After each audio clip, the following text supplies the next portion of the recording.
Friends అందరికీ good morning. చాయ్ తాగారు అందరూ? నేనైతే చాయ్ తాగాను. గేదెల కాడ పని అయిపోయి ఇంటి పని అంతా అయిపోయింది. ఇప్పుడే మీకు వీడియో చేస్తున్నాను చేను దగ్గరకు వచ్చి. చూడండి, వర్షం అయితే ఫుల్గా పడింది, పర్లేదు. మొక్కలకి ఏదో కొంచెం ఇప్పుడైతే దున్నేసుకొని విత్తనం నాటుకోవాలి మేము.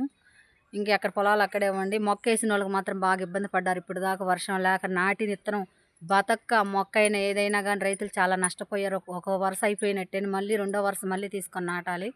ఒక్క వరుస దుక్కికి ముందు పెట్టి మనం విత్తనాలు నాటినా మొక్క నాటినా కానీ కూడా ₹1,00,000 ఖర్చు అవుతుంది ప్రతి రైతుకు కూడా. అది నష్టపోయినట్టేను. మళ్ళీ నెక్స్ట్ మళ్ళీ చూసుకోవాలి, విత్తనాలు తీసుకొచ్చి నాటడం అన్నీ చేసుకోవాలి. వర్షం బాగా చాలా లేట్ చేసింది వర్షం రావటం మాత్రం.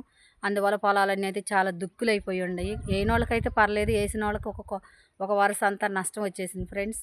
మరి రైతు ఎప్పుడు బాగుపడిపోవాలి? రైతుకు అనేది బాగుపడేదే లేదు.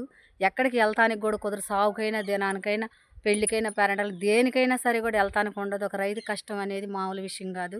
రైతుని గుర్తించి లైక్ చేయండి ఫ్రెండ్స్. ఒక రైతు వీడియోకి అసలు ఏది కూడా లైక్లు అనేది రాదు. రైతు చేసిన పాపం ఏంటో కానీ తెలియదు.